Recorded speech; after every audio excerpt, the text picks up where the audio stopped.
I'm cursed. My boyfriend Evan suddenly turned into a small fish. My creepy BFF Sophia forced me to steal top star Ryan's ashes. I even sleepwalked to dig his grave, and the security guard shout behind me is getting closer. When I realized that tears and snot had smeared onto Evan's exquisite, high-end suit, my whole body froze. I stared at the dark red stain on his suit, quickly reaching out to smooth it down while forcing a flattering smile. I didn't mean to do it, Evan. You're not going to blame me, are you? Me, hold a grudge against a wimp like you? That'd be way too beneath me, Evan said with a cold laugh. He then casually took off his jacket and threw it over my head. His voice was icy as he added, "Wash it clean and give it back to me. This fabric is incredibly precious. You've got to hand wash it, no skipping a single inch." As he pulled the jacket off my head, I could still catch a faint scent of cedar lingering on the fabric. Meanwhile, Evan had already turned and walked toward the bathroom. After hesitating for a few seconds, I finally followed him, standing outside the bathroom and hesitating before speaking.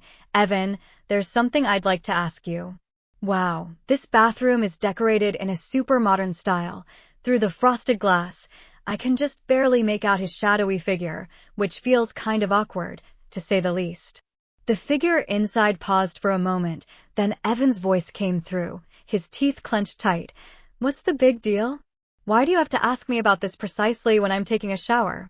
The tension was already thick enough, so I mustered up my courage and asked, even though, frankly, he couldn't exactly barge out here naked and start beating me up. "So tell me, how did you know I was at the hospital today?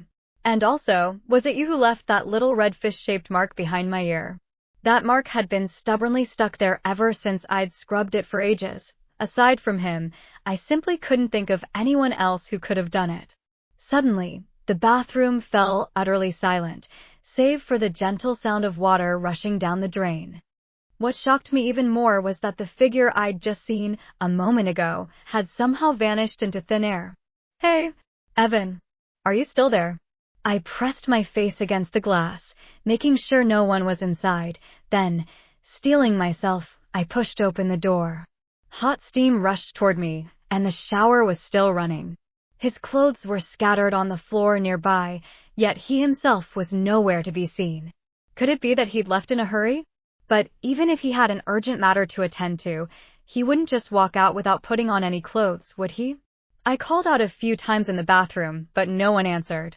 Just as I was about to turn around and leave, my peripheral vision caught a flash of red in the corner, red as if flowing along with the water. It was a tiny, vividly crimson fish, its scales shimmering so brightly they almost hurt my eyes. And guess what? Its scales matched the mark behind my ear exactly. How could there possibly be a fish in the bathroom? Could it have something to do with that mark on my ear? I quickly grabbed a basin, scooped up the little fish, and dashed off in a panic to find Hugo. Hugo was busy tinkering with herbs in the yard. Seeing how flustered I was, he gave me a disapproving glance and said, "Calm down when something happens. You'll never get anything done if you're all over the place." I wasn't trying to get anything done. I just wanted to stay alive. Taking a deep breath, I tried my best to sound composed as I said, "Evan's gone missing. He was taking a shower just a moment ago." I asked him 2 questions, and then suddenly he disappeared into thin air. And now there's this little fish in the bathroom too. You guys take a bath together? Hugo suddenly stopped what he was doing and stared at me with a mischievous look. I stamped my foot in frustration. "Uncle Hugo, the point is, Evan's gone missing, not about taking a bath."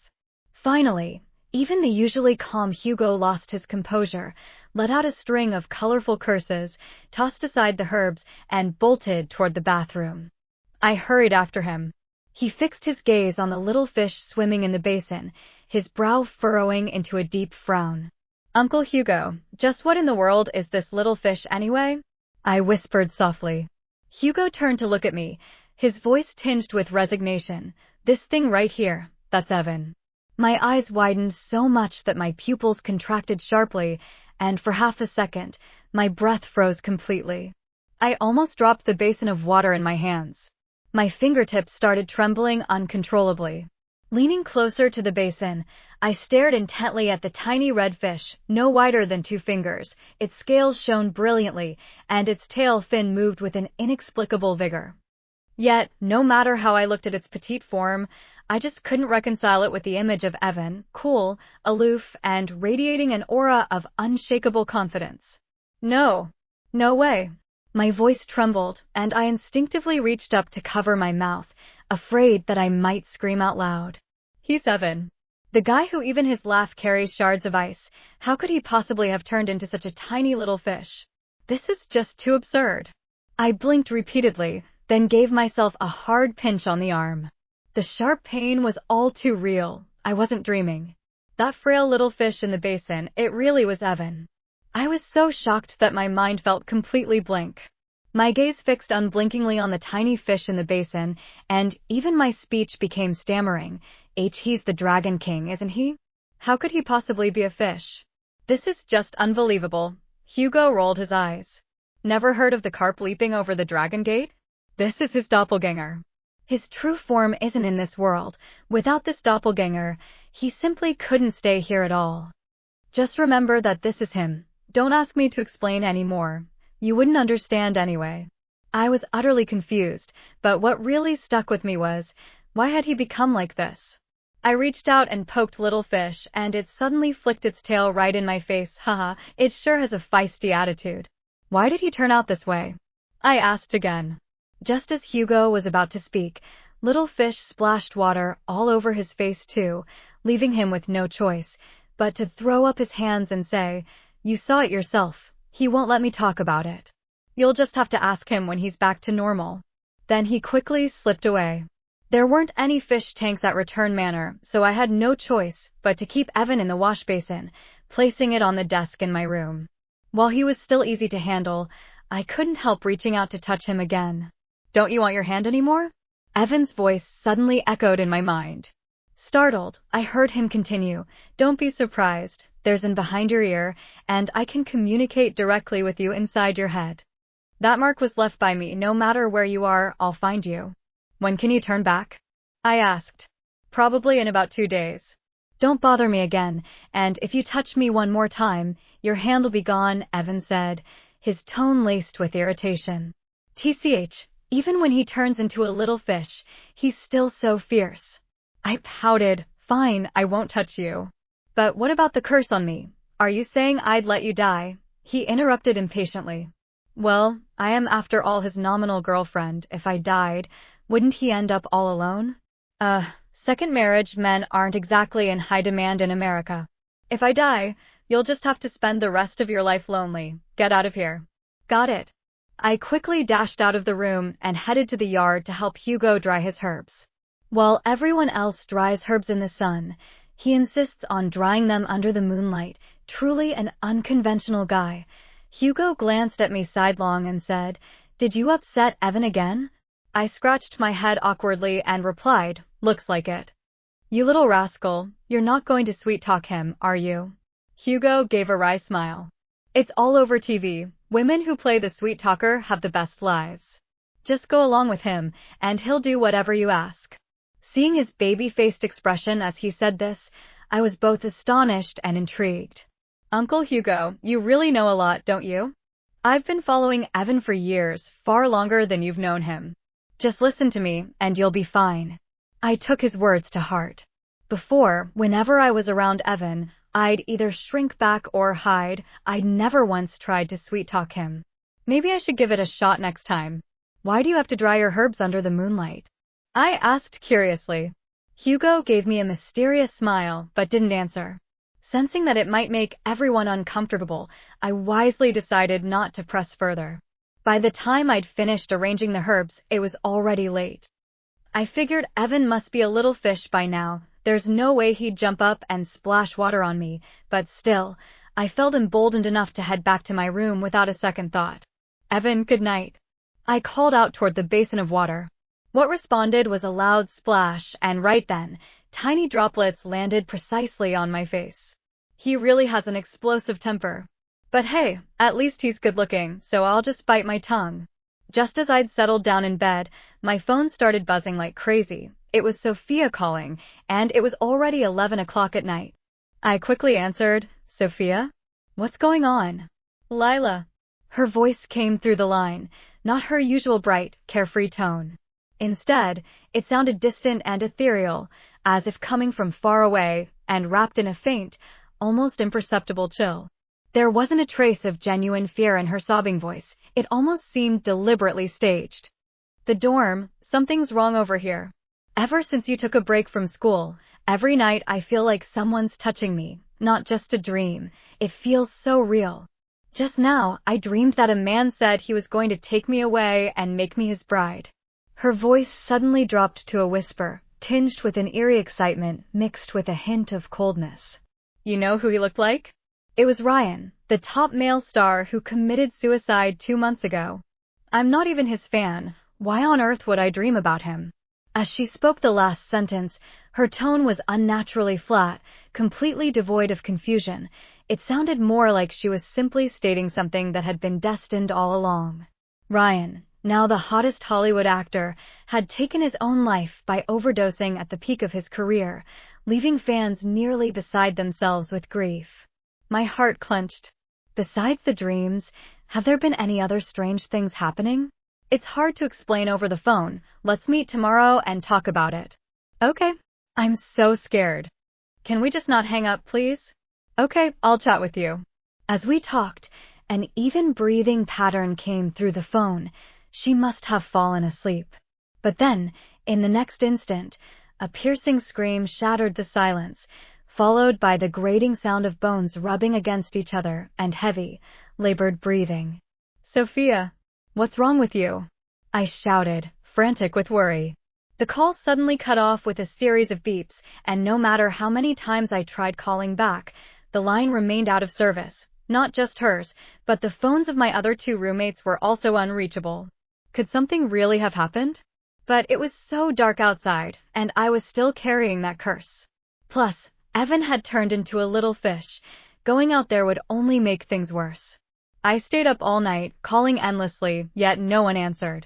Just as dawn broke and I was about to head out the door, Evan's voice echoed in my mind. "Stop right there." "Where are you going?" "My friend might be in trouble. I'm going to check on her." "Take me with you." "Huh? How do I take you?" I froze. "Just reach out your hand."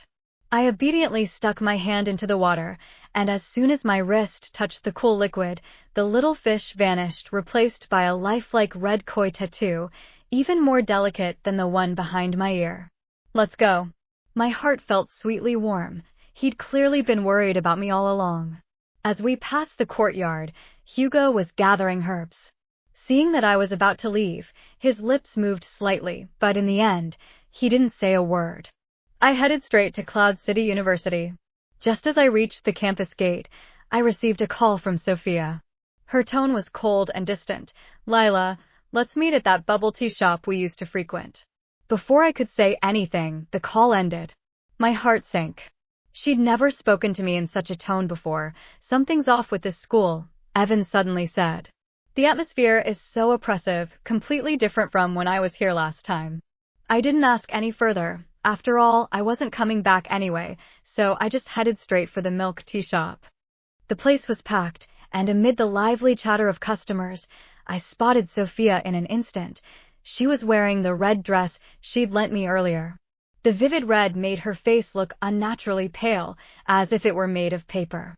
Yet she had applied heavy makeup, her lips painted a glaringly bright crimson, almost like congealed blood. She sat perfectly upright, her gaze blankly fixed ahead, utterly out of sync with the bustling surroundings.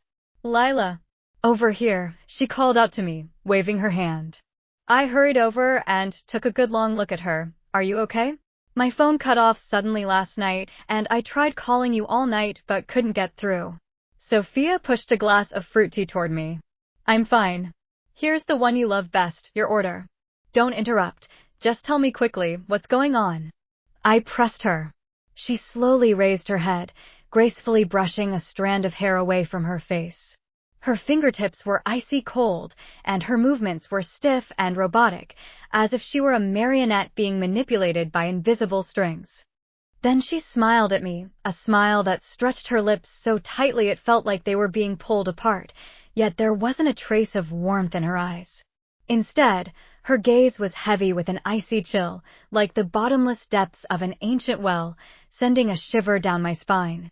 Before, she'd been carefree and tomboyish, even too lazy to bother with makeup, but today, why had she suddenly become so ladylike? The contrast was so stark it was downright eerie. Could it be that she'd been possessed by a ghost? What are you laughing at? If you keep smiling like that, I'm starting to wonder if you're really Sophia anymore, I frowned. Her smile froze instantly, and a flicker of something sinister flashed briefly in her eyes, so fast you could hardly catch it. Then, just as quickly, she reverted back to her usual carefree self, slapping me playfully on the shoulder. Her hand was icy cold, like a lump of ice, and her grip was unnaturally strong, almost like a pair of iron tongs that squeezed me hard before finally letting go. Just kidding. I wanted to see if you really cared about me. You're not used to me being this gentle, are you? Her voice rose and fell suddenly, trembling in an eerie way. As I watched her return to her usual self, I breathed a sigh of relief, but the lingering doubt in my heart still hadn't gone away. Thankfully, the koi fish tattoo on my wrist was still there, and Evan was by my side. Now I felt less panicked.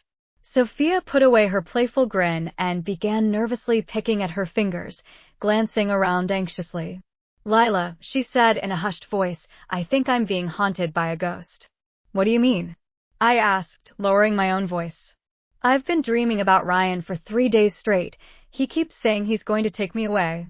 She grabbed her hair, her nails digging deeply into her scalp, yet she seemed oblivious to the pain. Tears streamed down her face, landing on her hands, but she didn't sob at all. Her eyes were vacant and fixated, filled with a strange, obsessive intensity. Last night, he touched me. When I woke up, I could still feel his hand, so cold. He said that in just 4 days, he'd truly have me. Am I about to die? As she spoke the last words, a tiny, secretive smile tugged at the corners of her lips. That smile was eerie and chilling. Don't panic, I'll ask Evan for you, I silently called out to him in my heart. Evan paused for a few seconds before saying, there's something wrong with her, not what's happening to her, but something seriously off about her herself. My heart sank. What do you mean? Maybe she's no longer herself. I raised my eyes to meet Sophia's, and the suspicion in my gaze didn't escape her notice. Lila, you don't believe me? Her eyes were red-rimmed, her face etched with deep sorrow. I do. I hurriedly reassured her, yet inside, alarm bells were ringing loud and clear. Evan would never lie to me. Only you can help me with this. Sophia suddenly grabbed my hand. How can I help you? I asked tentatively. A flicker of struggle flashed in her eyes, like something was raging inside her body, but it was quickly replaced by an icy resolve. Her grip on my wrist tightened even more, her fingertips almost digging into my flesh. Her voice dropped to a whisper, tinged with a sinister, hypnotic allure. Go steal Ryan's ashes for me. I nearly burst out laughing. Sophia, that's illegal. Do you want me to go to jail? And weren't you afraid of him? Stealing his ashes isn't just asking for trouble, it's suicide. He wanted me dead. I'll make sure he never gets reborn.